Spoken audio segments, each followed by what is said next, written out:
Bismillahirrahmanirrahim. Assalamualaikum warahmatullahi wabarakatuh. Hari ini kita nak meneruskan siri Back to Basic.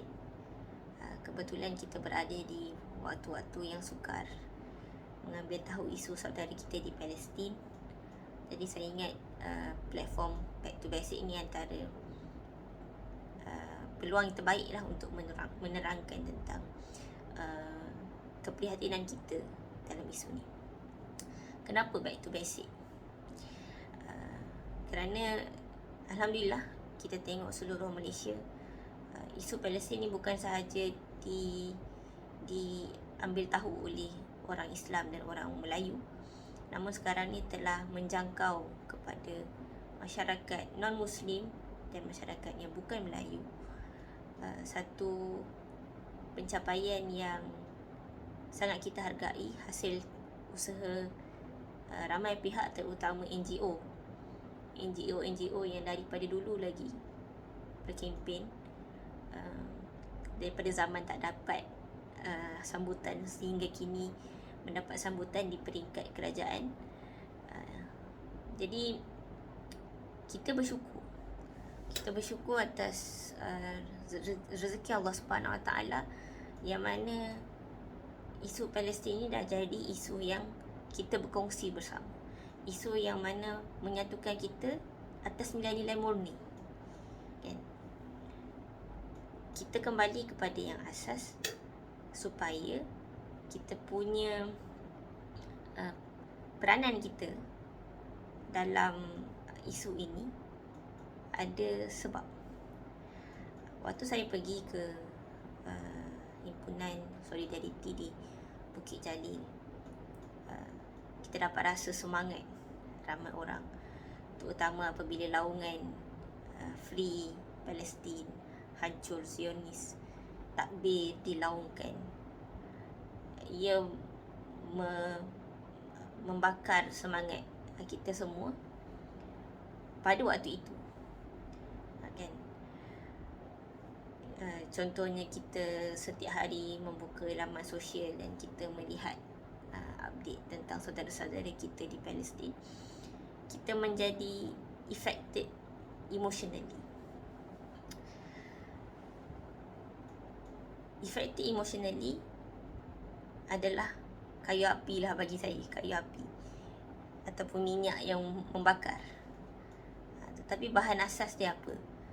Kenapa saya bercakap tentang bahan asas? Supaya apabila kita ingin berperanan, kita tahu memposisikan diri kita di mana, dan kita tahu kenapa kita buat benda yang kita buat.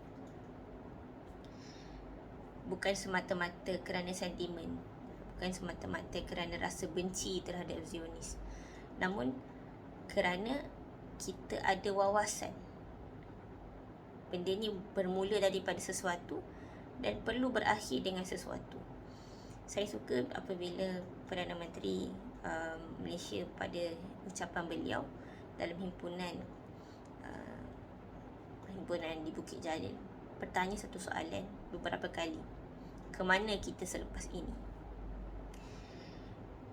Ke mana kita selepas ini bermaksud setiap orang yang nak berperanan dalam minda ni kena ada wawasan bahawa satu hari nanti kita nak hak rakyat Palestin itu dibebaskan secara total, secara sempurna. Kita nak ia dibebaskan secara sempurna, maka kita punya pengetahuan tentangnya pun perlu dari segi banyak aspek. Setakat ini kita membuka sosial media, pengetahuan kita banyak terbatas kepada bombing, massacre, pembunuhan beramai-ramai, kekejaman dari sudut nyawa, dari sudut basic right. Pengetahuan kita banyak terbatas kepada itu. Tapi di sana ada lagi ilmu-ilmu yang terlibat secara langsung dalam isu Palestin. Contohnya isu dasar kerajaan, kan? Sekarang ni kalau kita tengok perbincangan tentang Palestin di media barat ataupun di media, contohnya di jabatan-jabatan antarabangsa, contohnya UN dan sebagainya, mereka sedang menggunakan perkataan international law. Apakah itu international law? Siapa yang melawan international law? Itu satu sudut, international law. Satu sudut lagi, ekonomi, dari segi ekonomi, siapa yang menyokong di belakang Israel ni? Kenapa Britain dan Amerika masih berada di belakang ketika mana negara-negara lain meminta diadakan gencatan senjata secara segera, kan?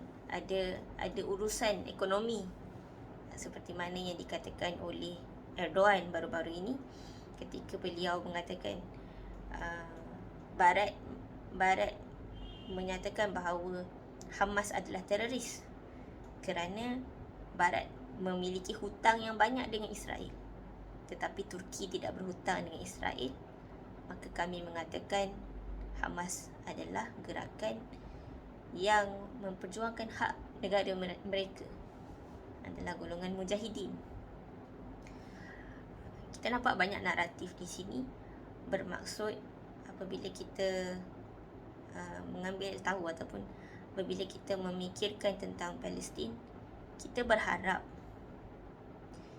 bahawa kemenangan rakyat Palestin itu adalah kemenangan yang menyeluruh. Bukan sekadar kita menang naratif, tapi apa lagi selepas itu.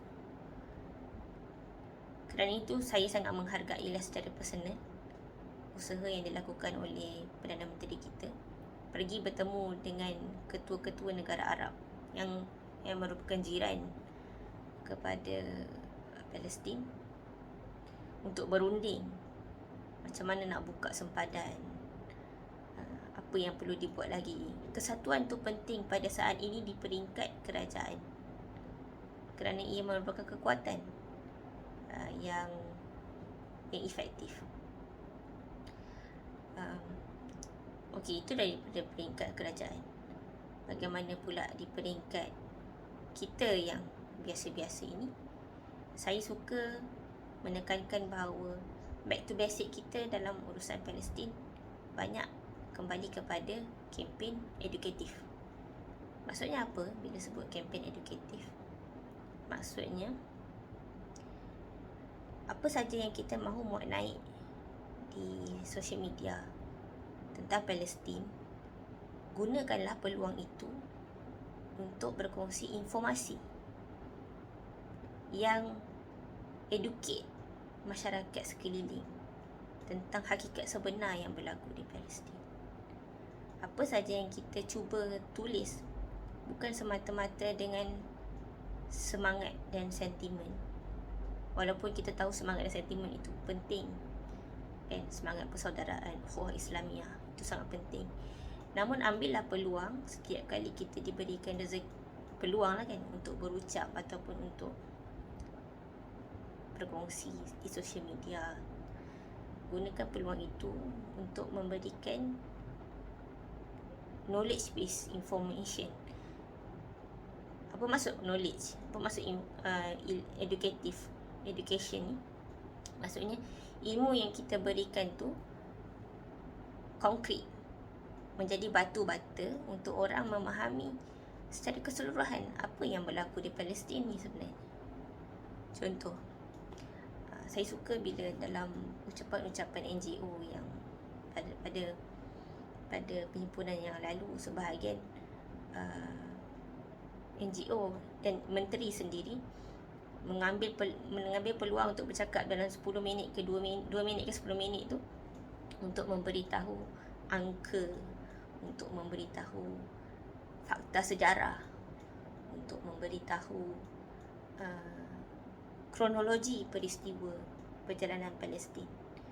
Benda-benda yang sebegini sangat penting untuk dibagi tahu kepada masyarakat kita, supaya bila kita bercakap tentang Palestin, dia bukan semata-mata sebab kita nampak darah, kita nampak bom, walaupun itu sangat besar dah, tapi supaya kita tahu kezaliman Palestin ni dah berlaku lama, berlaku secara bersistem, berstruktur. Jadi apa manfaat kita tahu benda tu? Supaya kita punya concern tu lebih mendasar. Dan bila concern kita lebih mendasar, kita tahu tindakan kita pun akan menjadi lebih mendasar. Contohnya apa tindakan yang menjadikan peranan kita lebih mendasar? Kita akan lebih nak ambil tahu bahan baca apa yang membantu kita memenangi naratif. Dengan ilmu yang mendasar juga, kita akan ambil tahu NGO mana yang membantu secara telus dan efektif. Kemudian kita akan ambil tahu di relung-relung mana, di gerak kerja mana, yang mana kita punya sumbangan tu akan lebih berkesan. Contohnya dari sudut boykot, kan, dari sudut penulisan contohnya, dari sudut kajian, kalau orang yang sambung master postgraduate studies, kan, kajian, orang jurnalis boleh sampaikan, ikut jurnalis, orang aktivis dan sebagainya. Kita nampak flow dia begitu, supaya di akhir hari kita cuba untuk menyusun batu-bata ni mencapai wawasan yang kita impikan. Palestin tu akan bebas dari banyak segi. Kita mengepung dari banyak segi, dari segi media, dari segi ekonomi, dari segi kesukarelawanan, dari segi ilmu, semua segi, supaya kita tidak menjadikan benda ni sebagai angin lalu. Waktu semangat-semangat, lepas tu bila dah tak semangat tu dah hilang. Dan ilmu juga penting supaya apabila kita berdoa untuk rakyat Palestin, doa kita tu adalah doa yang berisi. Doa berdasarkan saya pernah menulis bahawa apa saja yang kita letakkan dalam doa menjadikan doa itu lebih bererti. Maksudnya apabila kita berdoa, ya Allah menangkanlah rakyat Palestin, ya Allah kurniakanlah bantuan kepada rakyat Palestin, sebenarnya dalam doa tu dengan penuh kesedaran kita berdoa, ya Allah bantulah rakyat Palestin dari segi buka pintu sempadan, ya Allah bantulah supaya bantuan selamat sampai, ya Allah bantulah supaya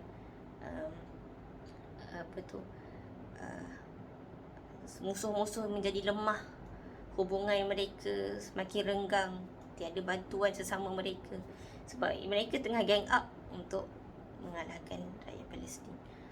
So apabila kita di peringkat masyarakat biasa berkempen secara edukatif, di akhir hari kita mengharapkan doa kita lebih kaya dan lebih khusyuk sebenarnya, mengharapkan sungguh-sungguh Allah Subhanahu Wa Taala membantu saudara-saudara kita di sana.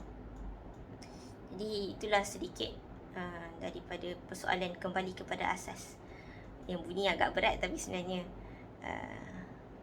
mudah je, kan. Mudah dengan mana kita lebih banyak membaca. Alhamdulillah sekarang ni NGO pun dah start keluarkan buku-buku PDF yang kita boleh baca sejarah Palestin. Kita boleh follow My Aqsa Defender punya Telegram, boleh cari, mereka ada sediakan buku informatif di sana. Kemudian kita boleh follow lah kita punya asatizah, contohnya Tadabbur Center yang mengupas kepada kita info-info tentang Palestin menurut Al-Quran. Benda-benda inilah penting supaya semangat kita lebih kekal lama, dan momentum kita lebih panjang lah, insya-Allah. Jadi sekian saja. Semoga Allah Subhanahu Wa Taala membantu kita semua dan membantu rakyat Palestin di sana. Semoga Allah Subhanahu Wa Taala kurniakan taufik kepada kita untuk memperbaiki diri supaya kita boleh berperanan dan memperbaiki hal ehwal saudara kita di sana. Membantu Brigade Al-Qassam tu utamanya yang sedang mempertahankan diri mereka untuk teruskan perjuangan ni. Jadi insyaAllah kita bertemu lagi di lain siri. Assalamualaikum warahmatullahi wabarakatuh.